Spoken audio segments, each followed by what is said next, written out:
증시나 외환시장이 안정될 거다라고 장담했습니다만은 하루 이틀을 못 넘기고 다시 증시가 폭락하고 어제는 126포인트 우리 증시 생긴 사상 최대의 낙폭이 컸다고 합니다. 환율은 폭등을 했습니다. 이 미국발 금융위기가 미국의 실물 경제를 심각하게 위축시키고 그것이 전 세계에 파급될 것이라는 불안감이 전 세계 금융시장을 동시에 강타하고 있습니다. 국민들은 불안감에 휩싸여 있습니다. 이런 상황에서 지금 한나라당과 이명박 정부 하는 일은 부자 감세, 종부세 등 부자 감세, 그리고 재벌의 은행까지 사금고해 주려고 하는 금산분리, 또 이런 지금 가장 국민의 단합을 시켜서 이 힘으로 위기를 돌파해야 할 상황에서 국론 분열을 서슴지 않으면서 위기 극복에는 아무런 도움도 되지 않는 그런 정책들을 쏟아내놓고 있습니다.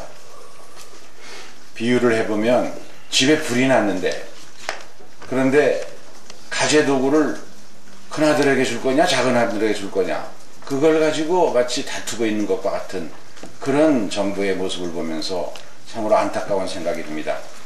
우선 급한 건 지금 불을 꺼야 할 일입니다. 가장 심각한 불고기는 외환시장의 유동성 부족 문제를 해결해서 빨리 환율을 안정시켜야만 경제가 제대로 돌아갈 수가 있습니다. 두 번째는 대통령이 두 차례나 중소기업의 흑자도산을 막아야 한다고 국민들에게 약속을 하고 금융기관에 촉구를 했는데 지금 은행에서는 중소기업의 대출을 계속 회수하고 있습니다. 중소기업 대출이 계속 줄어서 8월 달에는 상반기에 3분의 1로 줄고 9월 달에는 더 줄고 있습니다. 흑자도산 막 일어나고 있습니다. 이렇게 해서야 어떻게 국민들이 정부를 믿겠습니까? 은행에 맡겨서는 수습될 수 있는 국면이 아닙니다. 정부가 여유 있는 재정력을 활용해서 신용보증기금, 기술신용보증기금 4조 정도 늘려서 해결될 그런 상황이 아닙니다.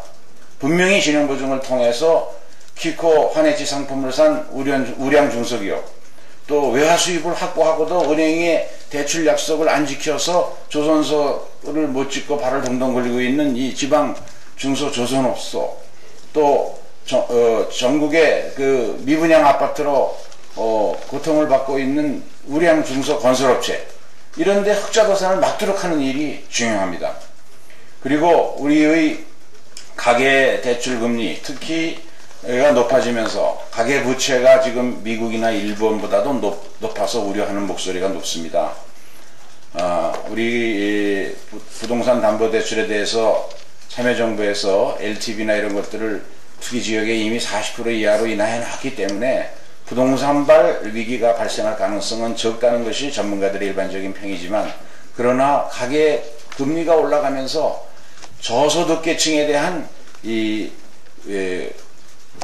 그 원리금 상환 부담에 따른 압박 계속 높아지고 있습니다.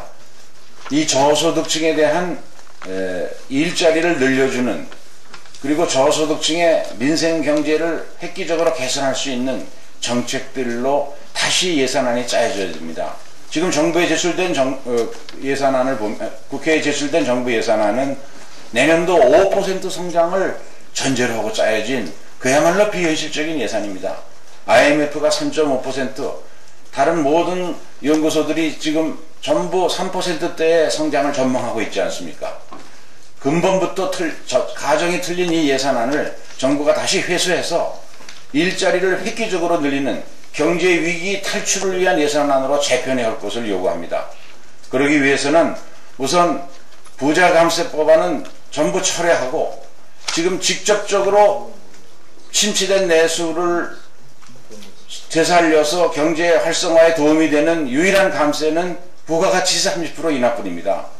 소득세는 전체 국민의 반만 내지만 부가가치세는 소비생활을 통해서 4,800만이 내고 있습니다.